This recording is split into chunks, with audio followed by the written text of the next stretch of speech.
In today's video, I'm going to talk to you about containers. What kind of containers that I prefer for what and why I use them. Hi, I'm Robin. Welcome to Robin's Container Garden.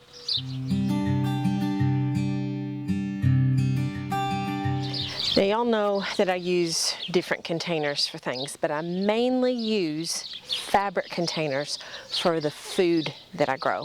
There are a few exceptions, but I mainly try to use the fabric containers for a few specific reasons, and I'm going to go into that with you right over here. If you've watched this channel for as long as I've had it on, it's been about a year and a half now, you've noticed that I do talk about containers a lot. Well, I mean, that's kind of what it says on the tin. It's a container garden, isn't it? What I try to do is plant all of my food in fabric containers. These are my courgettes here. I've got my spinach over here. I don't know if you can actually see that where you're at. Leeks are in containers. My potatoes are in containers, as you guys know. They're all in the fabric containers.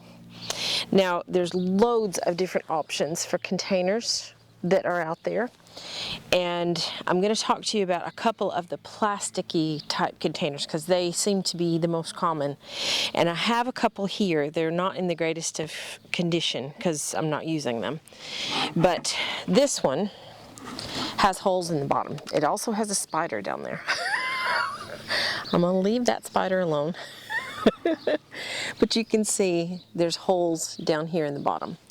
Now those are okay, better than not having holes, but if you're going to use that container, you're either going to need more holes or you're going to need what's called crocks, like rocks or broken pottery or something like that, that you carefully place down in the bottom of the container away from the holes, so the soil that you do put in there drains a little bit better. And you'll also need a shallow rooting plant like lettuce or something that doesn't have roots that just go right down, like a tomato or something like that. So those are okay to use, but they're not the most ideal. They are better than something like this though. This has no holes in the bottom. Absolutely none. So again, you'll either have to drill holes in the bottom of this one, or you could put some rocks down at the bottom and put in a smaller second container that does have drainage holes in there, and let that drain through to the rocks. That is a possibility, and it is a way that you could utilize this container if, say for instance, you got it for free from your community Facebook page or something like that. However, these little babies, I've used these for years. I've got some that are about 5 years old now and still going. I've heard that, you know, the life on these things is about 5 to 7 years, but I think if you take care of them and they're not in like extreme heat, you could probably make them last a little bit longer. These are made with reinforced felt, and obviously you can see the stitching because this is really obvious where this has been stitched. They made this with a different contrasting color so you could see it, and it matches around the top. This has been serged around the top with a machine, and that keeps it from fraying and also ripping and tearing. Now I'll have to show you this one because I don't think you can see it on the camera. This one that's got my succession planting of spinach in it does not have serge around the top, and I have lots of them that don't have the serge around the top. I just buy whatever's on sale. I've not had any issues with them. Now, having said that, if that gets cut, that's going to be a bit of a problem. But if for some reason it does have some kind of where it's been compromised, I think that'll make it a little bit harder to repair. So just maybe keep that in mind if you're going to buy them. There's a few reasons why plants in containers fail. One of them is you're using too small a pot for your plant. So if you were using, oh, I don't even have anything around here, something smaller than this for a tomato plant, it's not going to do very well. You might actually get some tomatoes, but it's not going to thrive because it doesn't have enough room to grow around. Also, if the plant gets root bound, that's another problem, and that is because a container is too small. So if you want to keep your plants in a ideal situation, you make sure that they have the container that's the right size for them. Now I use these big 20-gallon containers for my courgettes. They're not deep-rooted plants. They don't need the space underneath. However, they do spread. And as you can tell, you might remember a couple weeks ago when I showed you when I planted these were actually quite small in the big 20-gallon container, but they're already spreading. This leaf here is touching this side and that leaf is touching the other side. So they will go over the sides a little bit, but I have grown courgettes in these containers for a couple years now, and I actually really prefer them. I will always grow courgettes in containers that size. I won't go any smaller than that. It gives the roots some room to spread around, plus it also supports the plant as it's growing out this way. It supports the plant from getting kind of going one way or the other. Another reason why a plant might not do well in a container is because it's being over or underwatered. Now, we've had a heat wave in the UK recently, and when I say heat wave, to my Arkansas friends, just pretend like I'm not talking because to you guys it's not a heat wave, but to us here in Scotland, we don't have air conditioning, and it's been very still, so there's not been a lot of breeze going around to move air through the house with the windows open. It's just too hot. We're not used to this heat. I've lived here for over 15 years now, so it is something that I've acclimated to, is the climate, the weather, the heat or the non-heat that we tend to have. We've also gone a few weeks without rain. We had a good rain shower last week, I think, in the middle of the night that went to about 11, 12 o'clock in the morning. That was last weekend, I think. And it is supposed to rain this next week. And I know, as my friend Eli, in the garden with Eli and Kate, she said that she could actually hear her garden sigh. And I swear, it's the truth. When you can water as much as you want to, but there's nothing like a good rain for a garden. So one of the things that is probably the main reason that a plant in a container will fail is over watering. Because water will pool at the bottom no matter how many holes you've got in it, and there's only the holes will allow that water to escape, so it doesn't just sit there and rot your roots. So fabric containers, these nice lovely felt containers, don't have any holes in them because they're porous. So when you are watering, you can water as much as you want to. It can rain as much as it wants to, and this won't overwater. I have never had any problems with any of my plants in these containers getting overwatered.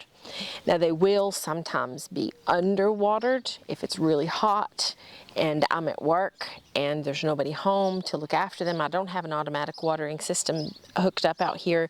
We don't even have an outside spigot or a faucet to use to set one up. I do have something in mind that I'm going to try, but at this point, we don't have anything like that. So if we have the really hot days like we've been having, we water in the morning, then we water again in the afternoon if the plants are showing any signs of stress from the heat. However, there's another thing that these great little fabric pots do, and it's called air pruning. And what happens when I was talking about a plant earlier getting root bound in a container that's too small. What happens in a container like this is that when the roots spread out, they start to grow around, and they'll just grow around in circles and circles and circles because they don't have anywhere else to go. So that's what they do. Now what happens in a fabric container is that the root will grow into the side of the container. And what happens is that it will, at some point, will try to escape from that. It's trying to spread. So if it hits oxygen, what happens to the tip of that root is that it dies. And that sounds tragic and it sounds really bad, but it's just the tip that dies and nothing else. So that plant is forced to make new roots that will move around. And what I have found when I am emptying these containers, whether it's the potatoes or the tomatoes at the end of the season or the courgettes, is that the roots are all around. They're not in a circle, they're all around, and they just kind of grow out this way. And you can tell that they have plenty of room to do that in. Plus, they're not getting root bound because the roots are not going around in circles choking it. So that is one of the reasons that I have found that these are ideal for food, because you can't overwater them and they do air pruning. It sounds pretty brutal, but it actually is a really good thing for the roots because they put out more roots and they have a stronger hold. Now I do, with my taller plants like tomatoes and peppers, I do put some rocks at the bottom of these because it does help give them some stability. Another reason why I prefer these containers to these other ones is because of the handles. They have these handles on here that make these things easy to move. Now these, as you can see, are sitting on grass, and whenever we have to cut the grass, we can move these. Now my husband will help me move them most of the time, but if for some reason I need to move them by myself, I can do that, and it's not a big deal. So there you go. That is why I prefer to use the fabric containers for my food. Now, you will have noticed that I do have other containers that I use for growing flowers and even some for food. I grow my lettuce in a plastic container, and I have been known to grow other things in plastic containers. But for the food, that is why I'm growing the garden, mainly to have things to eat during the summer. And like I've said in previous videos, we are planning on trying to increase the food growth this year on things that I know that we'll eat and that we can freeze or can and use later on after the growing season is finished. Lettuce, for instance, is definitely something that's shallow rooted and will grow really well in a well-drained plastic container. So there you go. Now it is time for the big question. What is your favorite container? If you grow in containers, what is your favorite container to grow in? Is it plastic? Is it terracotta? Is it ceramic? Is it fabric? Have you tried fabric containers yet? And if you have, what do you think of them? What's your pros and cons about the fabric containers, or pros and cons about other containers that you've used in your garden? Tell me down in the comments because I really want to know.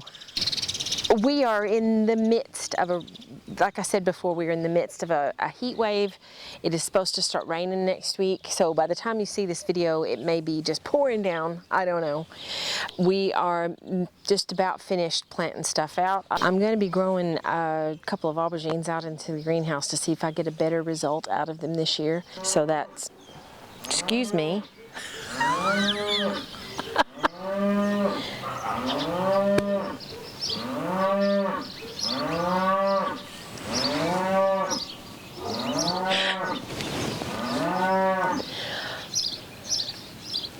You done?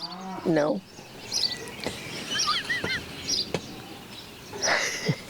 I'm just waiting to get some compost in to get these bags that I've got left over filled up and put these other plants out. They're doing okay in the greenhouse. They're really needing to be moved on. So I'll get those planted out, and then I've got flowers, and that's what I'm going to be working on for the rest of the month, is getting some flowers ready to be put out in pots, and I'm just going to dot them all around the garden. I've got some marigolds and some other things out in the greenhouse, and a couple of dahlias as well that will be going into pots that will be around here and around the back so I can draw in some pollinators. So that's where we are at the moment, and hopefully in a week or two I'll be able to give you a really good update and you'll be able to see some stuff growing in the garden. And I'll have to show you. Take a look at these potatoes that I've got over here. I have like a potato jungle. There's tons of them. So things are going crazy right now growing, and I hope that things are going crazy for you growing too. And remember, you don't have to grow all the things. Just grow something. Take care. Bye, y'all.